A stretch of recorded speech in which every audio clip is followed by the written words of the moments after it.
oldingi videolarimizda haqiqiy hobbit uylari, ya'ni g'or qismi videolarini qo'ygan edik. Endi gumbaz qismi videosini olmoqchimiz. Nimaga buni gumbaz deydigan bo'lsak, bu ochuv joyiga xuddi misol uchun chorsuvni gumbazi borki, xuddi shunaqa gumbaz qilib ko'tarilgan va uni to'rtta tarafidan eshik oynalar ochilgan, o'zini sharsharalarigacha bor. Shuni ichida gumbaz qilib yopilgan va uni bahorda ustidan o't o'sib chiqqandan keyin o'zigacha vid beradi. Gumbaz qismiga kirganimizda bizda 4 ta spalni bor va 2 ta kinozal bor. O'ng tarafdagi 2 ta spalniga bitta kinozal, chap tarafdagi spalniga bitta kinozal. Endi kirib kelayotganimizda undan tashqari to'g'rida sharshara qismi bor. Bu yerda divanli zona qo'yilgan va bu yerdan suv oqib tushadi va tashqarida ham sharshara bo'lib oqadi. Bu gumbaz qismidagi eshiklarning hammasini o'zimiz yasab berganmiz. Avalni qilib berganmiz. Bu yerda interyerga ham bitta ahamiyat berib o'tib ketamiz. Hammasi gipsdan toshni strukturasini chiqargan holatda g'or atmosferasini his qilish uchun mana shunaqa dumaloq qilib berilgan. Endi xona qismlariga o'tamiz. G'or xonamizga kirganimizda eshikning ichkari taraf obshivka qilingan va korobkalarni ham shpulli qilib avalni qilib berganmiz.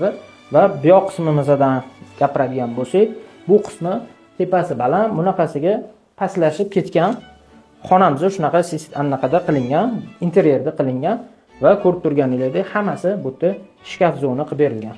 Bu yoq tarafda xolodilnik zonalari, seyflari bu yoqda turadi.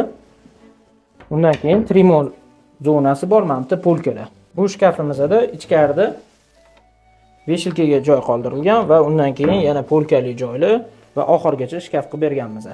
Bu zonamiz trimo zonasi hisoblanadi va bu yerga kiraverishda mana shunday tortmali qilib berilgan va undan keyin televizor tagiga mana shu pattivani qilib berilgan, oyog'i ham taxtadan qilib yasab berilgan. Kravatlarimiz ham dizaynda berilgan kravat qilib berganmiz.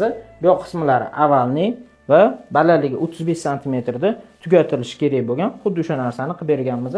Bu yoq qismi sanuzul zonasi, bunga bitta baho berasizlar.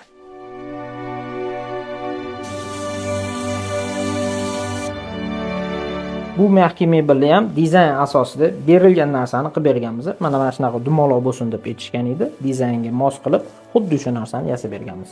Bu kinozal qismimiz 2 ta spalning o'rtasida joylashgan.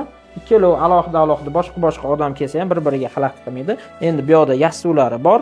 Yastuvlarini agar joylaydigan bo'lsak, ustiga suyanib kirib bo'lib ketmasin deb u narsani qo'ymaganmiz. Mana shu narsani ham har bittasi qo'l mehnati o'zimiz yasaganmiz.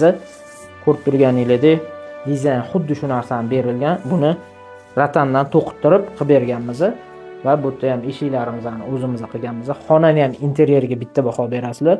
Bu yoqda proyektor qismi. Bu yoqdan proyektor tushgandan keyin kinozal haqiqiy kinozal bo'ladi. Videolarni ko'rib boryapsizlar. Xuddi shunaqa hal bu qismlarga bo'linadi. Ketma-ketlikda joylab boramiz. Bu Shahrisabz Miraki gostinitsamizning davomiylik qismlari hali bor. Sizlarga ham shunaqa noodatiy uylarda qanaqadir qiyin mebel bo'ladimi, eshik bo'ladimi, yaxki mebel bo'ladimi, bemalol murojaat qilishingiz mumkin, yasab beraveramiz.